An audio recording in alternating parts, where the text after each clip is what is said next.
Hello and welcome. This is Anna from Sayce.com, and in this video I'm going to be talking about the 10 signs that you're a natural born healer on the soul level.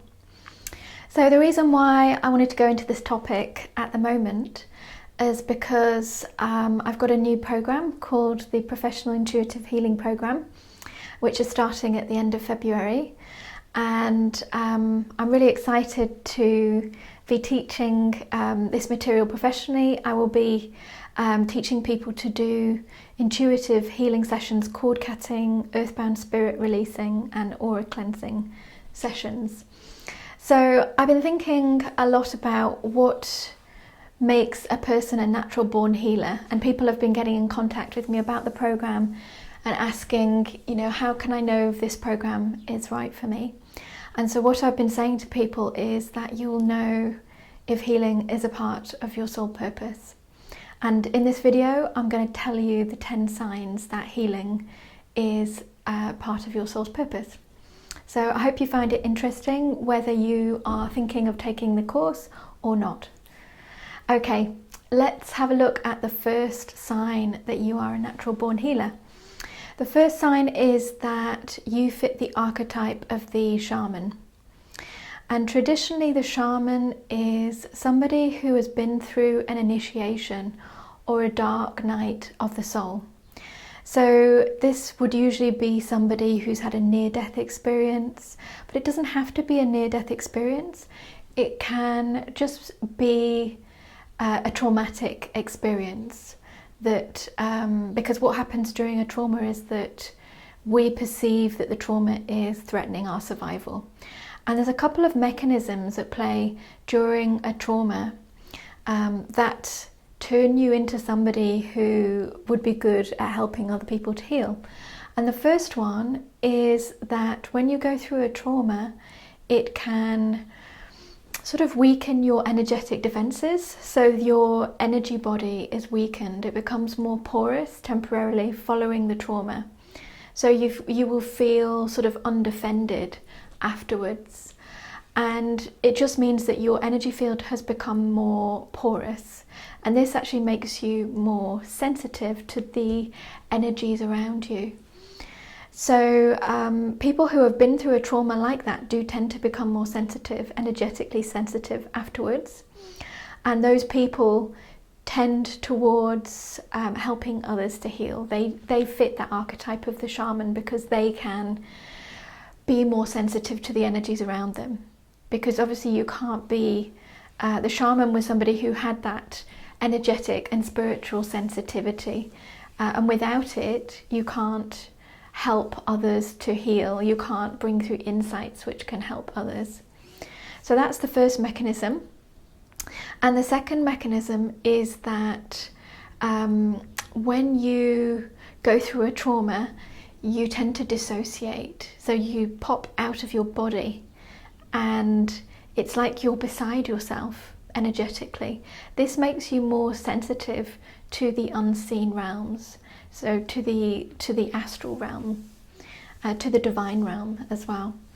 And that also gives you that ability to, it can leave you with an ability to sort of bring through intuitive insights for others and to see the bigger picture. So once you have been through these traumas, you tend to be somebody who has an expanded perspective on life, somebody who has increased sensitivity, and those are gifts which can help you on your path as a healer. It also gives you expanded compassion, so more compassion for yourself and more compassion for others, which is also something that a healer needs.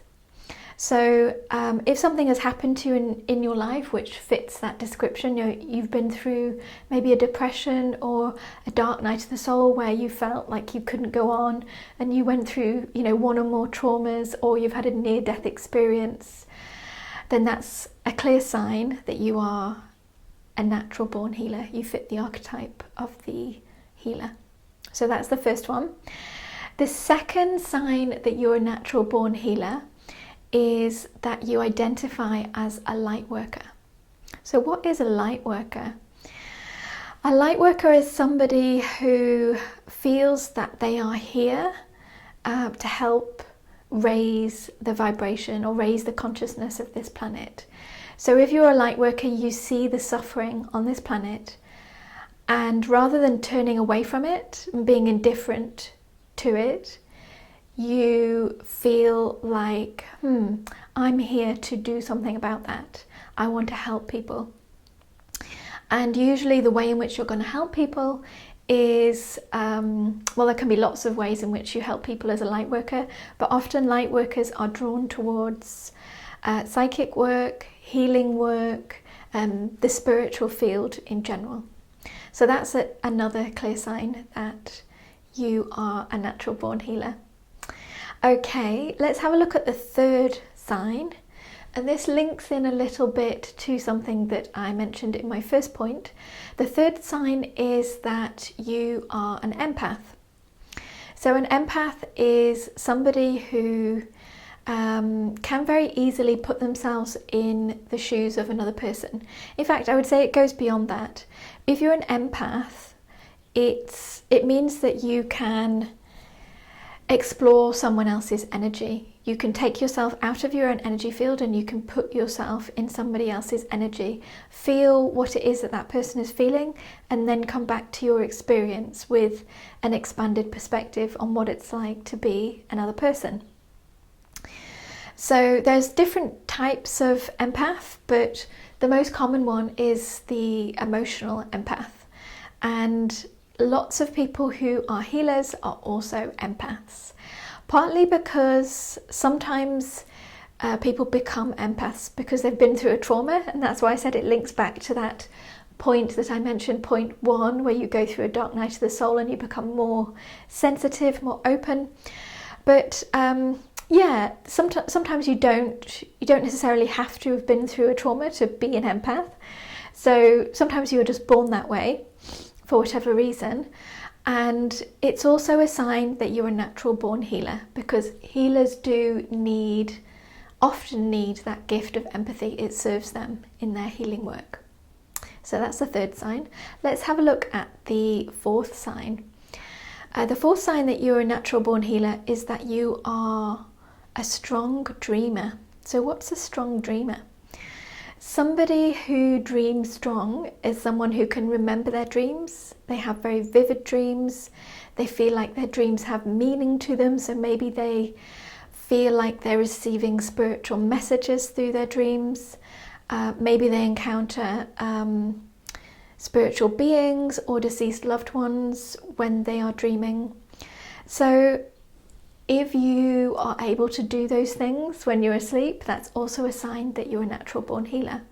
The reason for this is that when we dream, we visit the astral planes, the astral realm. And the astral realm is like a halfway house between the earthly realm and the spirit realm. And so we can visit the astral realm when we're asleep, and we can receive insights from the spirit realm that way. It's a very easy way to get insight and messages. So yeah, that's also a sign that you're a natural born healer if you are able to dream strong, because it means that you can bring through healing messages to other people. You can bring through healing messages for yourself. You can stay on track with where your soul wants to go. So you can, that is one way to connect back to spirit. And it's also a sign that you're a natural born healer, because it gives you that connection to the spirit realm that is needed often for healing. Okay, so that's sign number 4. Let's have a look at sign number 5. This one is a little bit more obvious. Sign number 5 is that you are somebody who wants to do something about other people's pain. So if you're someone who hates seeing people in distress, you absolutely hate it, and maybe you want to do something about it to help that person, So if you really feel that strong pull towards helping other people, and maybe you've even found yourself in situations where you feel really drawn to helping somebody, but maybe it's not appropriate for that person, because maybe it would enable some kind of behaviour that is not healthy, or maybe you would be disempowering that person if you were to step forward and help them and follow that instinct that tells you to do something about someone else's pain. So if you're someone who has that pull to help others in that way, then that's also a sign that you're a natural born healer. But of course you have to be quite careful if that's the case for you. It's because one of the things that can happen is that we can fall into codependency, where we are affected so much by other people's pain that we can no longer focus on our own lives, and we are spending too much time helping other people, often without any reward or anything in return. So if that's a sign that you resonate with, remember that you do have to channel that instinct appropriately, and that's something that I had to learn when I first became an intuitive healer. I was somebody who was helping my friends to heal. I was helping my boyfriend at the time to heal, and it wasn't really very healthy. What I was actually looking for was, I wanted to be a healer. So I wanted to help my clients heal, and I also wanted to get paid for that work, rather than just putting all my energy into helping people around me who didn't necessarily want my help. And, I wasn't getting anything in return because they didn't want the help anyway. So if you find yourself in that situation, that's a really strong sign that you are a natural born healer.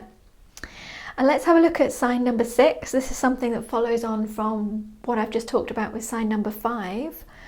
And it's that you attract people who are lost, depressed, or wounded. So if you find that a lot of the people in your life are suffering, and not necessarily lots of people in your life are going through a phase of suffering, but if you consistently attract people who seem to be suffering from something, maybe from depression or physical ailments, or people who have a low vibration for whatever reason, maybe people who are grieving, and that's a pattern that has showed up for you a lot. Maybe you were even born into a family where people were suffering, so maybe people were sick, or you were required to play counsellor or nurse.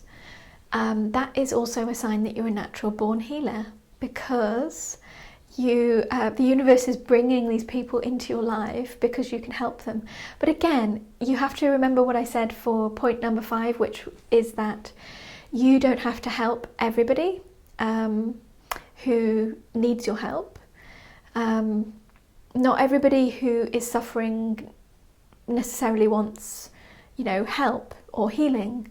So again, it can be a good idea to channel your that instinct that you have to help others into something constructive, like, for example, training in a modality and working with clients.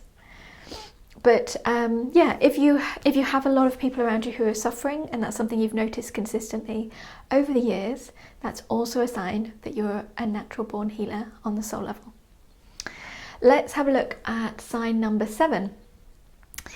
This one is when people tend to confide in you a lot. So if you have noticed that you've just met somebody and they are telling you their life story, maybe you're sitting at the bus stop and the stranger next to you starts telling you about all of their problems, or you're sat on a plane and the person next to you tells you all about their problems, people confiding in you, that's also a sign that you are a natural born healer on the soul level. And the reason for it is that you have that kind of energy. People trust you with their secrets, people trust you with their emotional pain. And maybe the people that you know, and maybe people that you don't know. So that's a sign that you're a natural born healer as well. Let's have a look at sign number 8. This is when you feel heat or tingling in your palms. This is not something that I have ever experienced, but I have heard from clients and students who say that when they went through a spiritual awakening, or when they discovered that they wanted to be involved in healing work, they started to feel heat and tingling in the palms of their hands. And the reason for this is that obviously this is Reiki energy that's coming through, healing energy, and it's because your hands have a connection to your heart chakra. So the heart chakra is the energy center of healing and love and giving and compassion. So if you have healing energy coming through your hands, maybe in the form of just, you notice heat and tingling, that's also a sign that you're a natural born healer. Okay, let's have a look at the sign number 9. This one is a more obvious one. If you feel that it's your calling, so if you feel very drawn to healing, maybe you don't necessarily know how you want to help people, but you know you want to be in the field of healing, but you haven't quite found your modality yet, or you're not quite sure how you want to help people, that's also a sign that you're a natural born healer. Okay, let's have a look at sign number 10. And this is that you are drawn to crystals and gemstones. So many crystals and gemstones have healing properties. And people who are healers on the soul level, they feel an affinity sometimes with these healing crystals and gemstones. And they sort of recognize that these are resources which can help us to heal and rebalance. And so they are drawn to these crystals. Not all healers are drawn to crystals. I'm not particularly drawn to crystals, and I consider myself a healer on the soul level. So yeah, some people resonate with that, some people don't in the healing field. Okay, so those are the 10 signs that you're a natural born healer on the soul level. I also wanted to just mention some of the archetypes from the Akashic Records, because you may or may not know that I read the Akashic Records, and I also teach people to read the Akashic Records. So there's certain soul groups and there's certain realms of training which we associate with healing. So if you have one of these, then you are a natural born healer on the soul level. So I'm going to just list them out. You won't necessarily know what I'm talking about unless you've had a reading, but you'll know if this applies to you. So if you have the 4th realm of training, you're a Raphaelite, that's a sign that you're a natural born healer on the soul level. If you're a blueprint changer, you're a healer. Blueprint deliverers can also be drawn to healing too. Alpha Kalians are healers. Arcturians are healers. Speakins are healers. There's 2 subgroups to the Speakins. The first speaking group are more about healing themselves. The second speaking group are more about healing others. Also, Mintakans and Syrians are often drawn to healing tools which can help others evolve as well. So if you belong to one of those groups, then that's extra bonus points. You don't have to belong to one of those groups or have that realm of training that I mentioned, but if you do, then that's also a sign that you're a healer on the soul level. So if you resonated with maybe 5 or more of the signs that I talked about in this video, then you're a healer on the soul level. So it's part of your soul's purpose. And if you feel drawn to intuitive healing, I just wanted to talk a little bit about my program, my intuitive healing program that's starting at the end of February. There is just a little bit of time left, not much time left for the early bird discount. There's 2 levels to the program. One of the levels is completely full. The other level, which still has places available, is called the independent learner level. And this is a live teaching program which teaches you to cut cords of attachment for yourself and for clients, and release earthbound spirits for yourself and for clients, release enmeshed earthbound spirit, which is different from releasing an ordinary earthbound spirit, and also doing aura cleansers for people. So this is a whole new modality that I am teaching, and the early bird price is $700 US. If you sign up after the 15th of February, it's $1,200 US. So you can actually save quite a lot by signing up before the 15th of February. So yeah, if you are drawn to healing and you haven't found your modality yet, check that out. I'll put the link in the description. Yeah, and that's pretty much everything I wanted to say about being a healer on the soul level and the signs that you're a healer on the soul level. So thank you for watching and have a great day.